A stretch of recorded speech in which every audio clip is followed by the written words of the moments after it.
Welcome to A Guide to Payment Automation in Accounts Payable, a panel discussion brought to you by the Controllers Council. My name is Neil Brown, Executive Director of the Controllers Council, and before I introduce our expert panelists and our partner sponsor, let me share some brief housekeeping items. First, we'll have Q&A at the end of the presentation, so please use your GoToWebinar control panel to ask our experts questions. Second, the webinar is CPE eligible with 4 polling questions, so please answer 3 of 4 polls for CPE or to benchmark your peers. Please allow 2 to 3 days to receive your CPE certificates via email. Also regarding CPE, you must attend for at least 50 minutes and you'll receive a brief survey directly after the webcast, so please complete. Finally, you'll receive a link to this webcast via email in the next 24 hours, so no need for notes or screenshots. With that, I'm very pleased to introduce our partner and sponsor, AvidXchange, a trusted leading provider of accounts payable, automation software, and payment solutions for middle market businesses and their suppliers.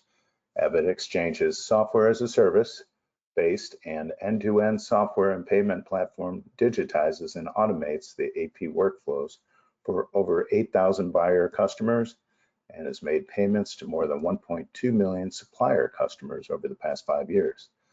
Additionally, AvidXchange is licensed money transmitter for the U.S. B2B payments, licensed as a money transmitter by the New York State Department of Financial Services and many other states.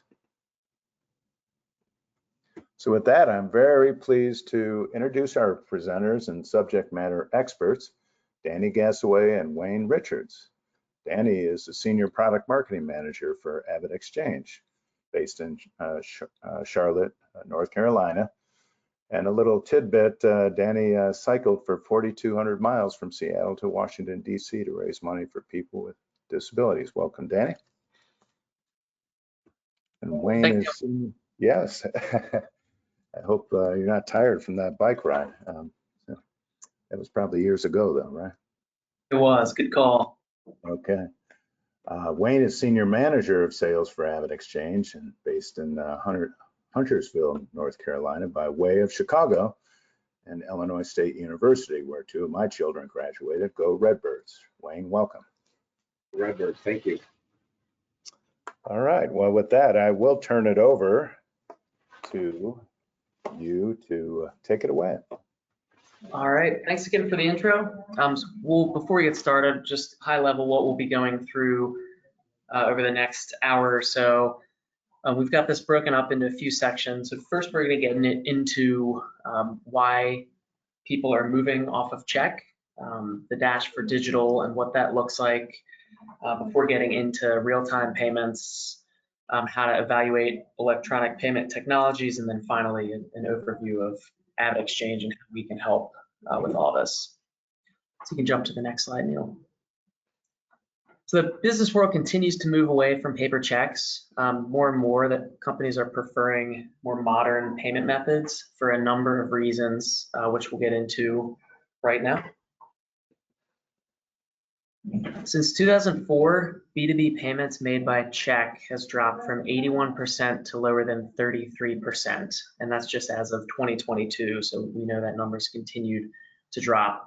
So while technology is getting better and speed to payments getting faster, one major reason for the drop in check usage is security and the peace of mind that comes with modern payment modalities. Jump ahead.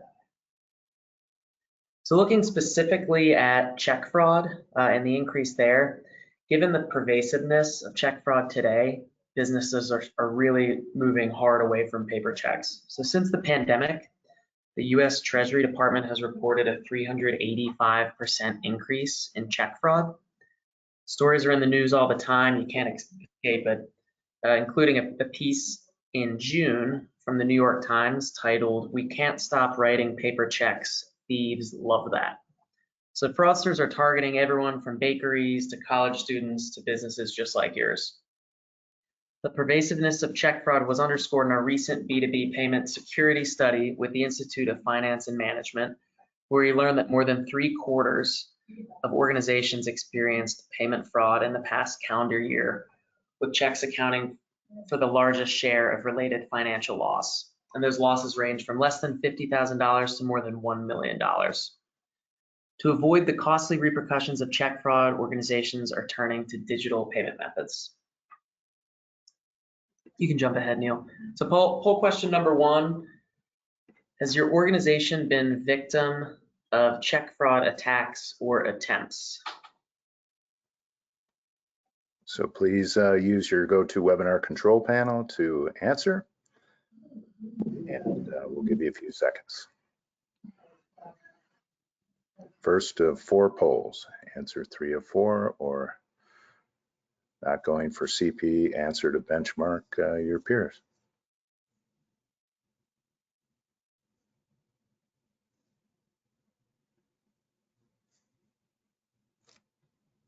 Give you a few more seconds here.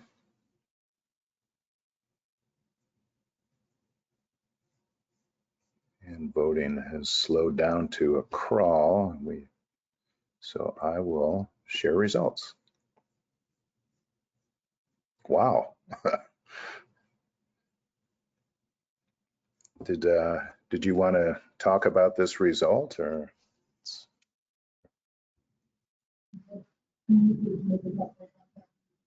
Wow, 50-50. Yeah. Yeah, that's interesting. I'm wondering if those attacks or attempts were successful, and hopefully not, and if they happened in the last few years or in the last few months, as we know, this is becoming a big issue. So thanks for voting. Wayne, I'll pass it over to you for the next section. Thank you. Yeah, an interesting results there. And for those that had answered no, if that is still a concern, if we put some preventative measures in place to hopefully not see that anytime in the future. So next we're going to talk about the Dash for Digital. Why make the move to the electronic payment methods in the organization? So on the next slide, please. There's a JP Morgan study back in 2022 that found that 80% of finance professionals in the US and Canada believe that faster payments will ultimately lead to a very positive impact. And this shouldn't be surprising. In the world of AP, being able to make payment faster is paramount.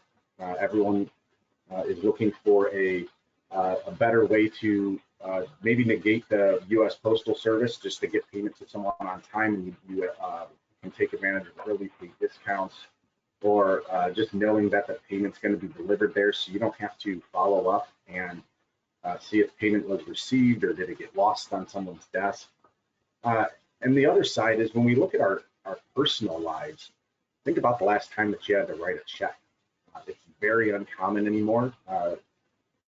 You even have to find where your paycheck or your checkbook is to find out if you can write a check or see if you've got stamps. So it's very uncommon, especially as PayPal, Venmo, Zelle, Cash App, all of these payment services have emerged in our personal lives, and now it's time for B2B payments to catch up.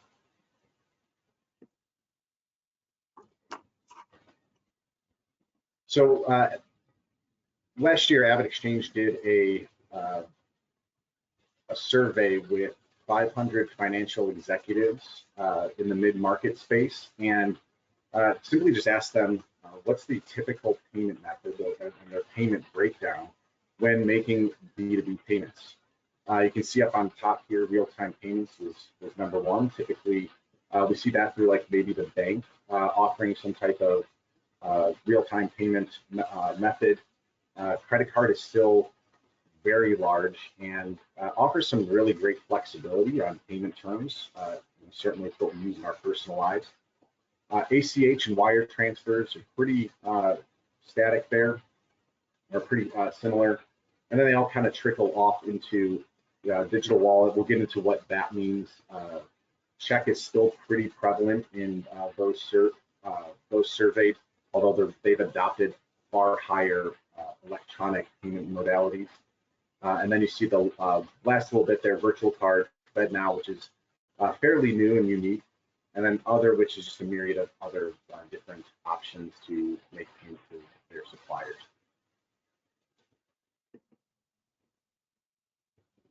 Now diving into really the entire AP process, when we look at, and in that same survey, we found that AI is at the forefront of financial professionals' goals. And they actually seem to be, when surveyed, most familiar and confident in the use of AI in their job compared to maybe some other functions like sales, for example. Now, where AI is introduced and where the value comes from in the accounts payable process kind of starts at the beginning. So when receiving an invoice and using OCR and AI technology to not only grab the data off of that invoice to reduce the amount of manual labor you might have to use for an individual or a team of individuals to key in invoices, check for errors, make sure that coding was done correctly.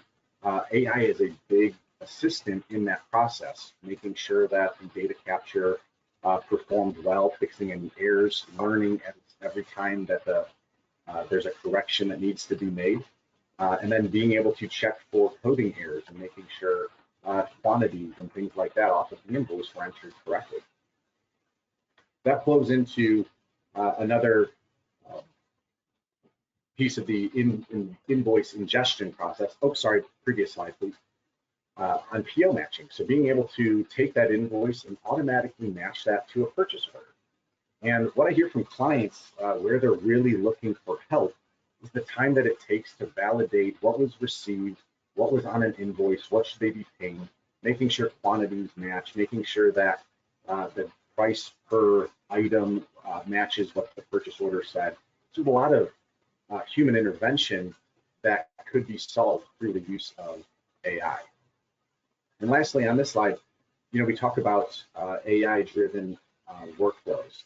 So being able to take an invoice based off of, the items listed or the desired coding, and being able to route that to the necessary departments in order for that to be approved or coded or whatever action might need to happen, allowing that to quickly, without human intervention, get through the process and ultimately end up in your ERP where you can now make payments.